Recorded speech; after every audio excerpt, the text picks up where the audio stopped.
It is disgracefully cold down here in Lymington. It's about -2. It looks sunny, I appreciate, but it feels like the dawn of a new ice age.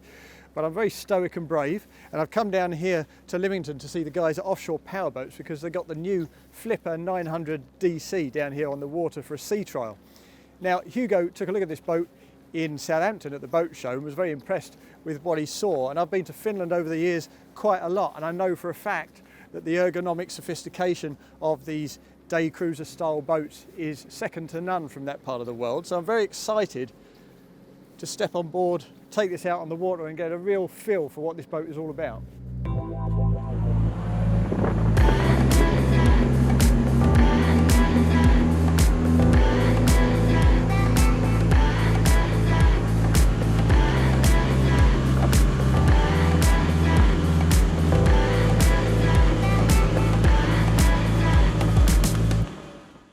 It's so ergonomically sound. It's exactly as you would have it. It feels like it's been built specifically to my body shape, but of course with all this adjustability at wheel and at the seat, you can adjust it to yours as well, so that's great. Anyway, no further ado, we'll get her up and underway and see how she behaves.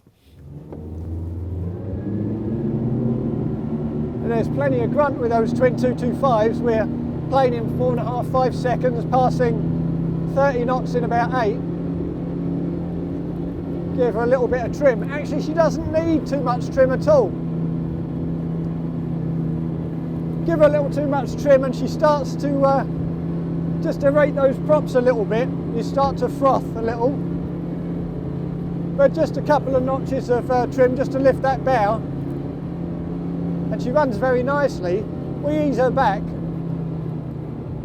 I've noticed we can run with this boat and those twin 225s around about 25 knots with 50 litres per hour disappearing out of our tank. That's obviously 2 litres per nautical mile.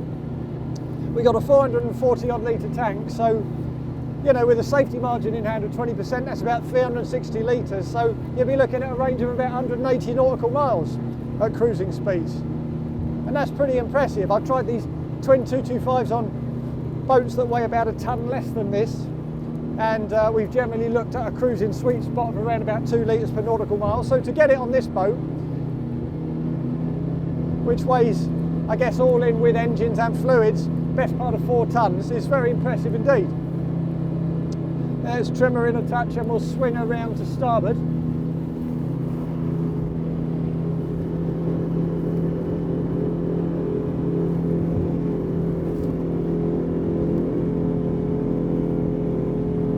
Yeah, it feels very secure. It feels very novice friendly. I'll do the same to port.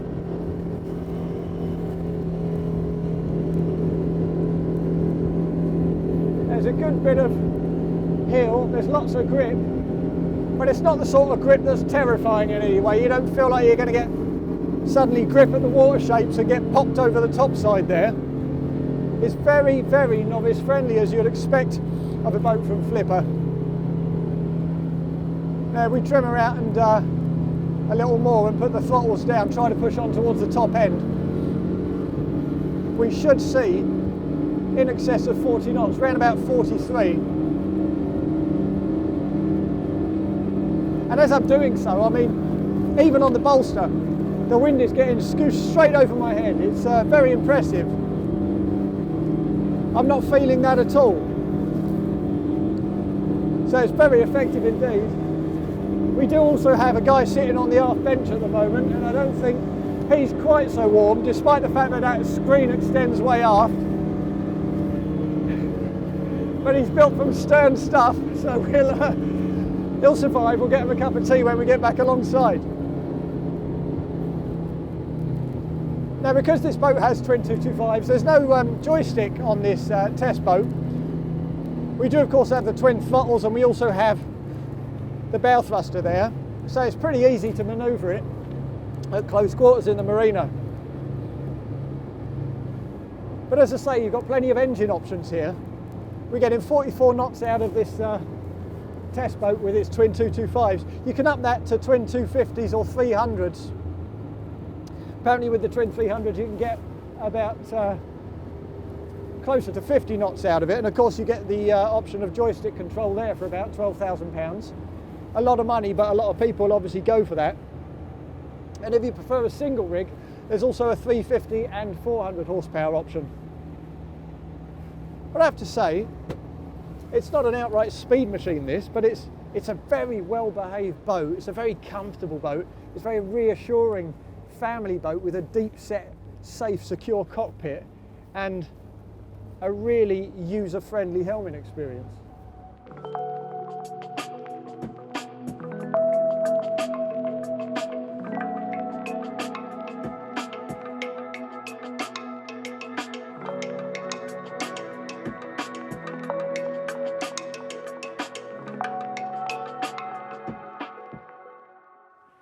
Now, as I say, day cruisers from Finland, from that part of the world, they're pretty famous for it, and by and large they're fairly understated in that classically Nordic sort of style. Well, here there's a certain classical element to it, but at the same time we've got edges and angles, little mouldings, little dips in these tinted windows at the side. It just gives it a slight edginess that boats of the 90s and the 2000s really didn't possess. The window's relatively small beneath this rubbing strake if you compare it to perhaps a window from the likes of the Finmaster T9, which is in direct competition with this boat, I would suggest. But all in, I'd say it's a really beautiful looking boat and surprisingly dynamic for a Finnish day cruiser. If we step back aft and jump straight on board, what I'm hoping to find is that in spite of those stylistic kind of tweaks and upgrades, the ergonomics are still as well sorted as they always have been on day cruisers from the Flipper stable. And when you jump on board at the aft end, it certainly seems to be the case. Now, as you would expect, there's plenty of space back here on these twin swim platforms for stern anchors. You know, in the Nordic countries, they very often nose themselves ashore, nose into a pontoon, nose onto an island or a beach or a bit of rock and step through forepeak at the front end. And they've got a nice bright bow light at the forepeak to assist specifically with that. But here at this back end, we've got the twin 225s here. We've got a pretty generous beam though, it's just in excess of 10 feet. So there's plenty of space on either side for good size of swim platforms, and we also have a little hinged section here that you can lift out so you can trim those engines right out, get those props out of the water. We also have a diesel filler here. Now, this is obviously a petrol boat, but this is a very high spec boat, having gone to the show, so we have diesel heating on board this boat, so this is to fill the tank for that. If we move slightly back towards the port side, we'll see that under this hatch here, as long as it isn't frozen, yeah, we've popped some water on that and it opens now. There's the fuel filler nicely tucked away so you don't get any unfortunate spillages on your deck. And actually, while we're talking about the deck, it's interesting to see that this deck comes as standard right the way through, right onto the foredeck, through the cockpit and onto this aft end. It's all natural teak, which you wouldn't expect, but it's rather lovely. So it's good that this fuel filler's tucked away there. What we also have here though is the shore power. Now, we've just disconnected that this morning, but while it was connected, of course, we had cables sticking out here and running along that port swim platform. But all that customary Nordic common sense is pretty much restored when you step into the cockpit itself. Now, one of the key issues with a compact boat that tries to make best use of space is the awkwardness of the various storage spaces, the cushions and the lids and so on, but it's just so simple here. We've got good hinges, cushions fixed on top such that you can open them directly with one hand without having to worry about taking anything off. We've also got another one just here, as you can see, and they're beautifully lined. And the brilliant thing here is the fact that the underdeck spaces are pretty much the same. I mean, usually when you open up these underdeck spaces, you would expect to find yourself pretty much in the bilges. But on this boat, when I crack that open, you'll see again that's beautifully lined. It's relatively shallow, but it's good enough for lines and so on. small objects. And if you move slightly further forward, it's the same story. Again, beautifully lined storage spaces, and this one much, much deeper. The way they've designed the space beneath the aft bench is also pretty satisfying. Now when we step down in here, you'll see that beneath this hatch we've also got access to the electrics. Now we've got a couple of really big old Master Volt gel batteries over there for the domestic services, plus a couple of starter batteries on the port side, and then the battery switches right there and a fuse board down there. Of course, when you go deeper into here, you also have access to additional stuff like the this is the fresh water tank we have back here. And when the canopy is slotted down into place, of course, you don't have access to this kind of service area, but we do of course have remote switches for the batteries at the helm, so that's by no means a problem. Now if we pop these into place, you'll see that with that in place we've got perhaps, I don't know, maybe around about 6 foot fore and aft, so you can use this as a second double berth. Well, in fact, we've got 3 berths down below, so essentially this enables you to sleep 5 people on this boat. But it's quite clever because it's by design. There are a couple of cup holders just exposed, so you can have a cup of tea or a glass of beer while you're lying in bed. Now, because this canopy has an aft screen that comes down to the back end of this bench, this is about the maximum length you can have if you want to cordon yourself off and kind of sleep under proper cover when the weather's not that warm. But we do also have the ability, let's just do these little catches, to drop this aft section. Again, a couple of cup holders for when it's in this position. So when we have it rigged like this, we have a really enormous space, maybe 7.5 foot in length, very wide, a great sort of sunbathing platform. But also during the summer, if you fancy a bit of camping and you don't need that aft screening position, then it just extends your bed. So that's a lovely little touch, a very easy part of this boat to enjoy. Opposite that dinette, we have a really very serviceable galley station, well, wet bar station I should say. We lift up this lid, we've got a little catch on the right hand side, a little light to help you in the evening. And this is a really good size of electric griddle, and because we have those big Master Volt domestic batteries and a 3 kilowatt inverter, you can be away from shore power and use this quite happily for a meal. We also have a good size of stainless steel sink here, plus another cup holder. And I'm also pretty impressed here, I have to say, with the type of storage they provided. They're all sorts of sizes and shapes. So you look at the depth of that, and another wine drawer down below, very deep. All soft close, which, I mean, it pleases me greatly, but it's particularly useful on a boat because it's very easy to slam doors when you don't anticipate a wake coming through or a little swell. We have additional storage further forward here, another couple of drawers, plus this big fridge which comes as standard. That's a good size, and there's an additional freezer in there as well. Plus on this particular boat, because this is quite high spec, the optional pull-out fridge beneath the co-pilot seat, and again, as you would expect, because Flipper take a great advantage of every square inch they have, another drawer. And because you've got all these various items that you might want to use when you're away from shore power, we also have on the aft end of this galley unit, rather neatly placed, the little display for those Master Volts batteries so that you can see what kind of state you're at.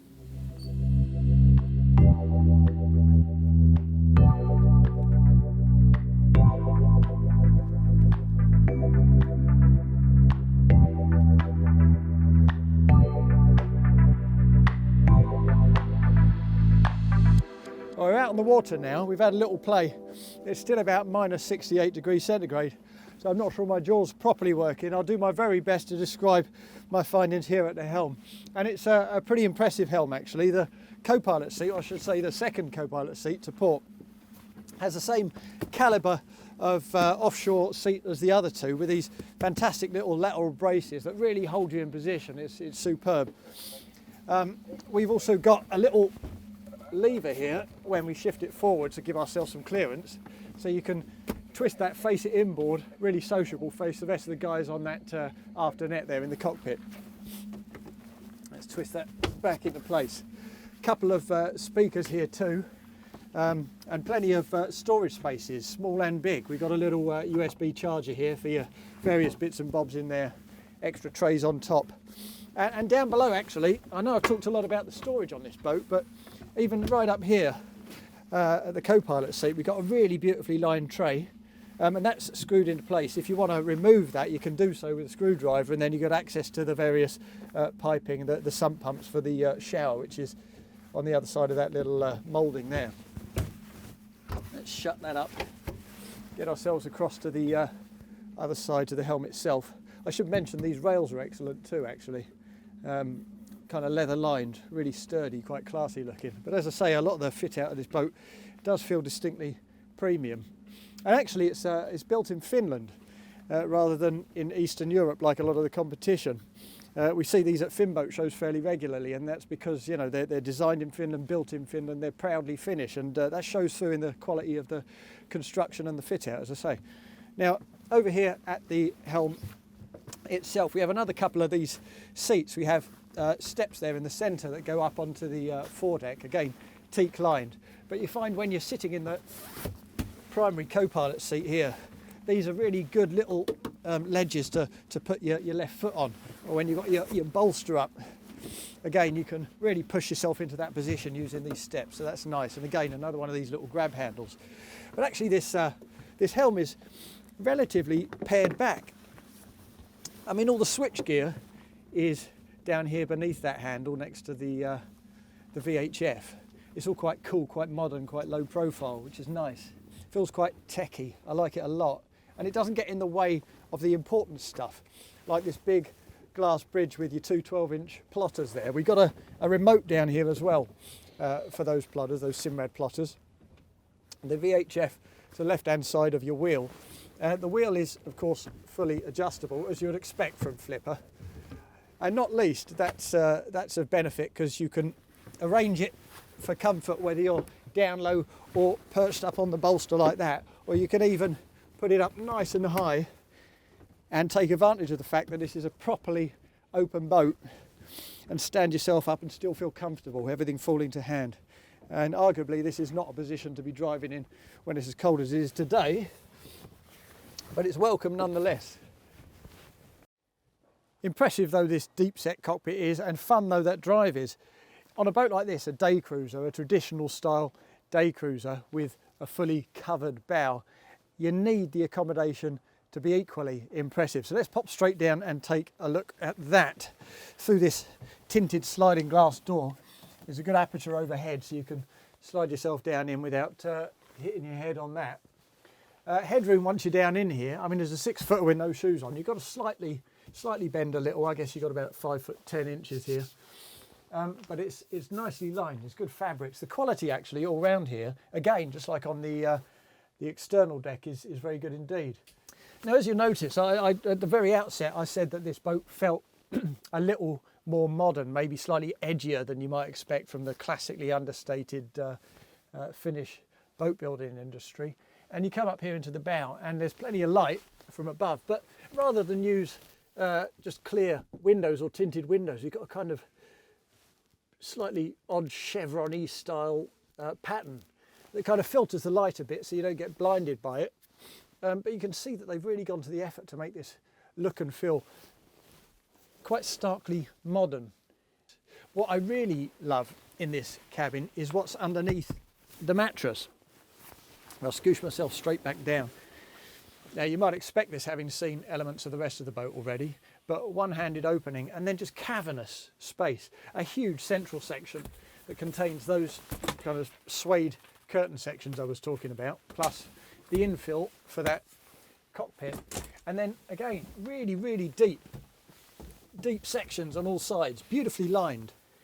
So easy to use. It really makes a difference to your cruise when you don't have stuff clattering about unnecessarily. There's something else I really like. If I just pull this stuff out of the way and move further forward. Now, basically, this is only a space for your bow thruster and your battery. But so often when you go into these spaces, you're basically messing around in the bilge of a boat and everything's messy and dirty and awkward to get to. Well, look, it couldn't be better. Everything's lined. The battery sits on top of that board. Everything's easy to get to. It's just really good attention to detail. It's beautifully fitted out. And that's the story everywhere on this boat. Now let's put these cushions back down. And let's take a quick look into the port heads. Now, if you're expecting something with standing headroom, good space, you're likely to be quite disappointed. But it is, again, very well fitted out. Beautifully fitted out, actually. There's a very big window, a little opening porthole. And we've got the shower down at knee level there. That's, of course, the drain, so you can use it as a proper wet room. And when you're sitting down, showering, there's decent space above your head, you know, a good couple of inches. So there's nothing really to dislike about that at all. If we pop ourselves back out, we'll discover that that little guest bed is also a bit of a surprise. Now, I'll slot myself in here.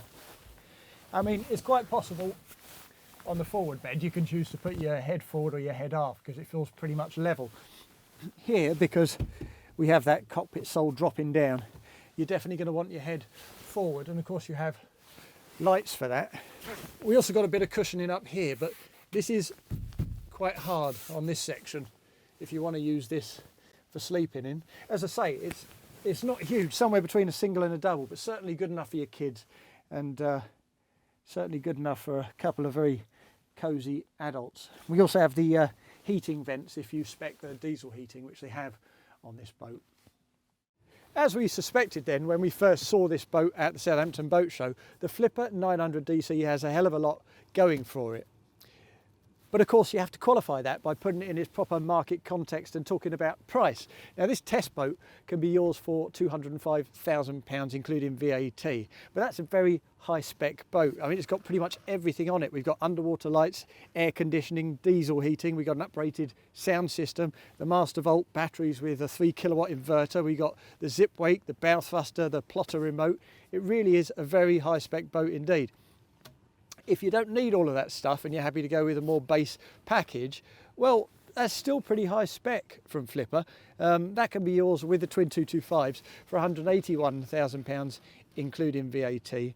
And that substantially undercuts most of the competition, including the primary source of competition, which is that excellent Finmaster T9, and it undercuts it by a very significant margin.